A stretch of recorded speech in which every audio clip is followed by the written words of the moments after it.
Sayın Şahzade Demir. Buyurun Sayın Demir. Bismillahirrahmanirrahim. Sayın Başkan, değerli milletvekilleri. Bismillahirrahmanirrahim.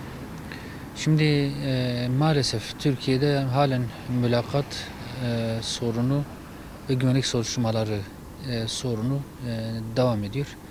İnsanlarımız, gençlerimiz, atanan insanlarımız halen bu iki uygulama nedeniyle ciddi mağduriyetler yaşıyor. Yüzlerce insan bu husustan muzdariptir. Seçimlerden önce de şiddetli bir şekilde gündeme gelmişti. Kamuoyunda da ciddi bir beklenti ve talep haline geldi. Sayın Cumhurbaşkanımız da o süreçte mülakatların kaldırılacağı sözünü vermişti doğrusu. Şimdi geçen günlerde Milli Eğitim Bakanımızın ifade ettiği bir formül tartışılmaya başlandı şu anda. Bunun bir şekilde devam edeceği konuşuluyor. Fakat bu her ne şekilde olursa olsun insanları mağdur edecek, etmeye devam edecek. Biz bunun tamamıyla kaldırılmasını istiyoruz. Elbette ki işin istisnası her zaman vardı. İstisnalar hiçbir zaman kaideyi bozmaz. Hassas kurumlar dediğimiz bazı kurumlar var. Bunlarla alakalı elbette güvenlik soruşturması yapılmalıdır, yapılabilir, yapılacaktır da.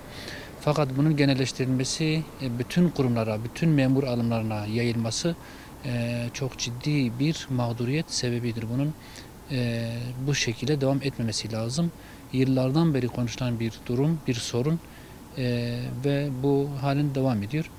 Malum şimdi sadece mülakat üzerinden gitmek de belki eksik kalır mesele. Bir güvenlik soruşturmaları meselesi var. Mülakatlar bazen daha doğrusu genel rutin anlayış ile güvenlik soruşturmalarına istinad edilir.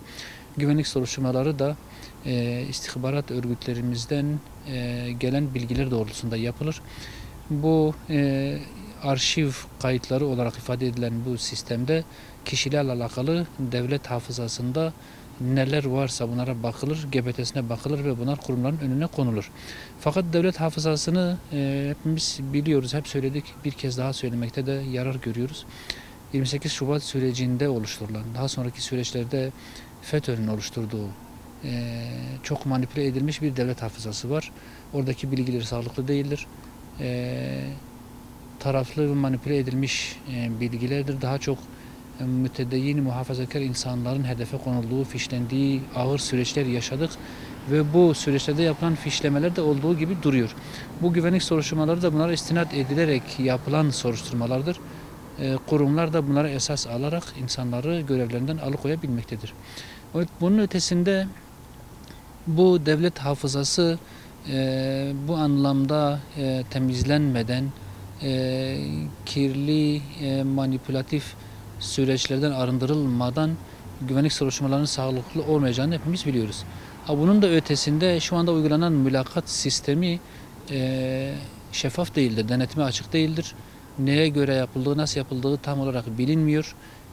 Birisinin ataması yapıldığı zaman örnek olarak söylüyorum, yapılan güvenlik soruşturmasında atamanız uygun görülmemiştir diye bir yazı ya da bir tebligat yapılır ve bu insan bu kadar basit bir şekilde görevinden alıkonulabiliyor. Şimdi mülakat sisteminin şeffaf olması lazım, denetime açık olması lazım ve bu denetimde de hukukilik ön planda olmalıdır. Bir kişi hakkında mahkemelerin verdiği memuriyete engel kararlar varsa tamam, buna diyecek bir şey yok. Fakat memnun haklarını almış, üzerinden 30 yıl, 20 yıl, 25 yıl geçmiş insanların da halen mağdur ediliyor olması da ayrıca çok ciddi bir hak ihlalidir diye düşünüyoruz. Yani hangi açıdan bakarsanız bakın, mülakatlar ve güvenlik soruşturmaları Türkiye'de çok ciddi hak ihlallerine sebep olmaktadır. Bu aynı zamanda Türkiye'nin Avrupa İnsan Hakları Mahkemesi'nde de her seferinde mahkum edilmesine de sebep olmaktadır. Onun ötesinde İnsan Hakları Mahkemesi'ni bir kenara bıraksak dahi insanların haklarının ellerinden alınmasıdır, mağdur edilmesidir.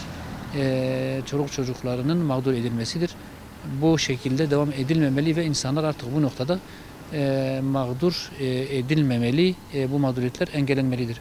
Şimdi nasıl yapılmalıdır o zaman diye sorulacak olursa elbette ki biz şunu söylüyoruz ilk günden beri yine. Memur alımlarında, kurumlara eleman alımında elbette ki bazı kıstaslar gözetilmelidir ve bu kıstaslar da liyakat ve ehliyet olmalıdır.